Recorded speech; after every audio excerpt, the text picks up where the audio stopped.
Thanks everyone for having me here. I think it's an absolute pleasure to actually get to meet so many young people in the world of education, since we work very closely with young people just like you. I like to start by sharing the story of a young girl I know who doesn't speak. So, this girl is a non speaking individual on the autism spectrum. She has severe social anxiety, which means it's very hard for her to meet new people, to turn up for an event like this, to be in public events. But before I go on, let me just see how many of you have heard the word autism or neurodiversity. Well, that's an amazing share in the audience. I hadn't till a few years back. And you can imagine that when this girl, who's 19 years old, would have been growing up, there must have been a very unfortunate response of the society to her. There must have been enough and more people who dismissed her. She did not speak. She had trouble in engaging with people, and she rarely stepped out of home. There must have been many who even rejected her existence. Labels that we use often as a society: disabled, perhaps intellectually challenged. There's no dearth of labels which we use to put a person in a single story. Think of them as a single identity. But as time went on, her parents continued to have faith in her skills. Her educators did too. And with some time going on, there was new technology called text-to-speech, which is where you type out something and it becomes an audio output. It becomes your digital voice. So you can imagine how liberating it must have been for this young girl to now be able to communicate, share what she thinks, share what she feels with people around her. It must have been so refreshing for people around her as well to understand this person better, so far having no window to what's going on in her mind. As time went on, I think she gained a lot of confidence and she started writing, typing, again technology. This child had struggled to write 3 sentences on a paper because of sensorial issue, has now published a book which is 200 pages. So you can imagine how amazing that would have been. But while she used this technology, somewhere along the line she got a lot of confidence. She reached out to a niche publisher, a small, new, unique publisher who was ready to publish diverse voices, publish voices of young people from as early as, say, 6 years to 17 years. And she reached out to them, she started blogging with them, she started sharing her thoughts with them. As a publisher would do, their role was to promote what she's saying. They did not conform to traditional ideas of who should get heard. Do you have amazing credentials? Did you go to the best universities in the world? No. But did you have something to share which is worth listening to? And this girl did. They went on to start publishing her. You would be amazed with what she went on to achieve. She wrote her blogs, which were acclaimed internationally. Her work was appreciated at international universities like Stanford. She was even invited to the United Nations to make a presentation, all using her text-to-speech and this newfound confidence about publishing. Her voice was sought when they were trying to draft inputs from the activist community about policy change in India on disability. Her books got her an award-winning author label at the national level. Her second book with the same publisher was an Amazon #1 new release. Isn't it a fascinating story of a girl who goes on to achieve success against all odds? Success that she deserved all this while. But I think if you zoom in a little, you'd realize, in addition to her parents' and educators' faith in her, her own skill set, which was the key. There were 2 innovations which were at play here. One was the technology, which liberated people of a type, of her identity, and made them someone who's heard after years and years of not being seen and not being heard.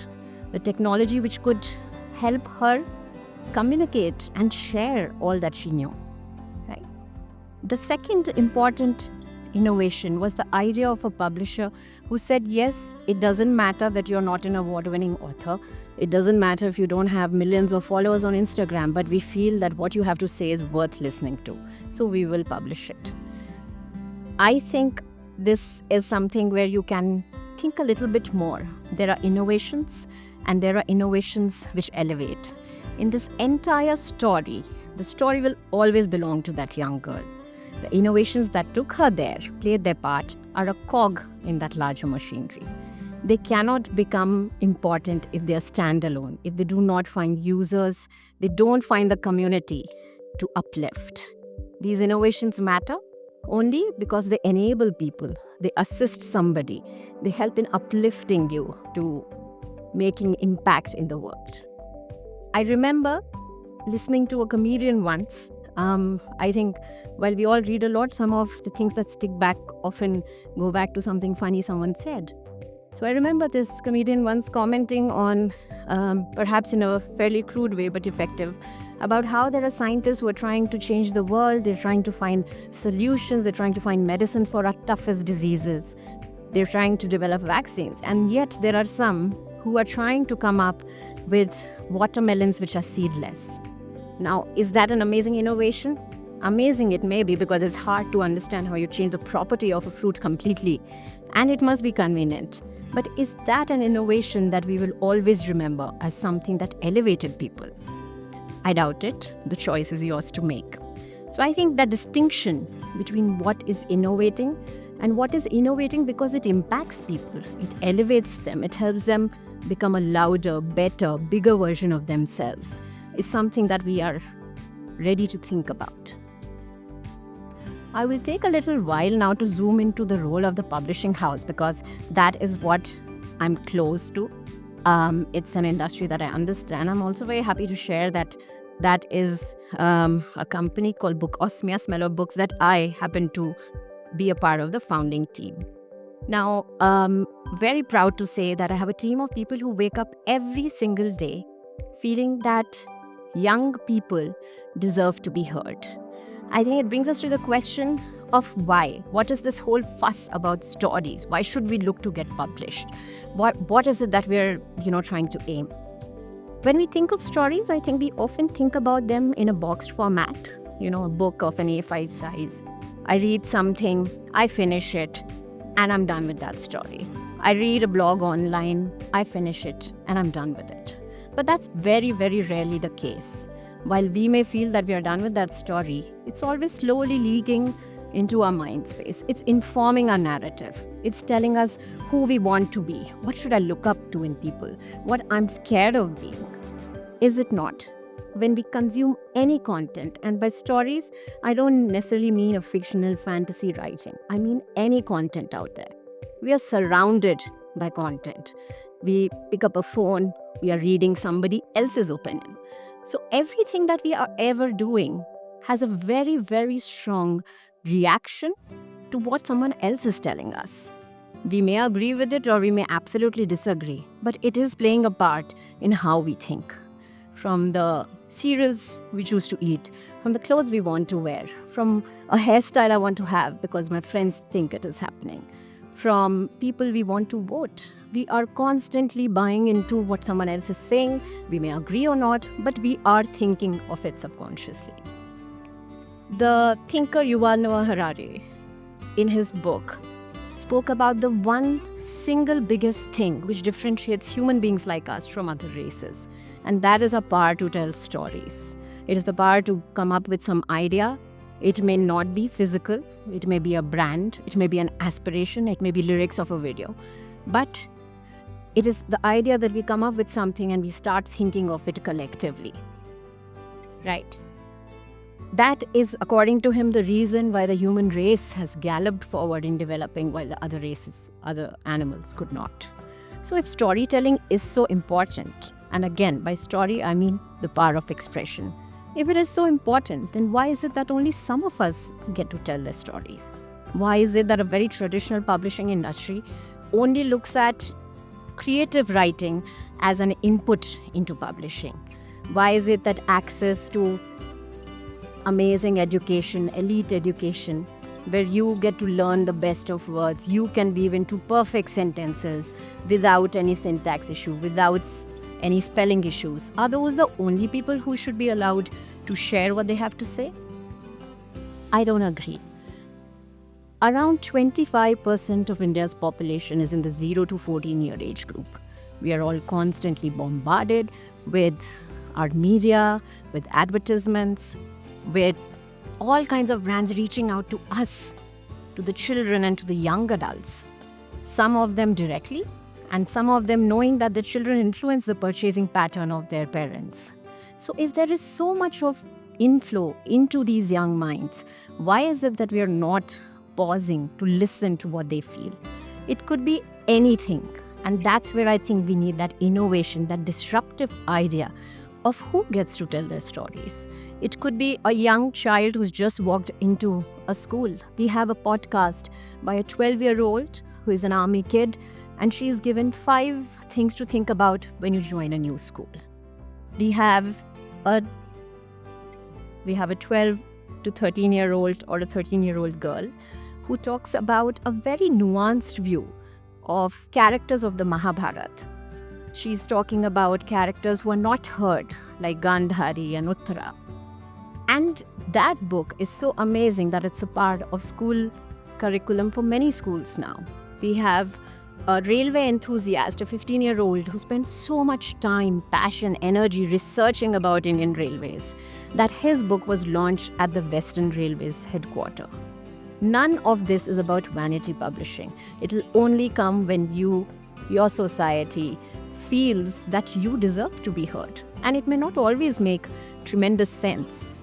You could start off by a 6-year-old sharing her idea of why she loves a teacher. It could be somebody talking about how they felt the first time they felt a little singled out in school. And why is this important in elevating us? Because children who grow up to be celebrated, not the 1 and 2 who are topping the class, not the 2 and 3 who make it to the school team, but everybody has a power of expression. We only need to enable it for them.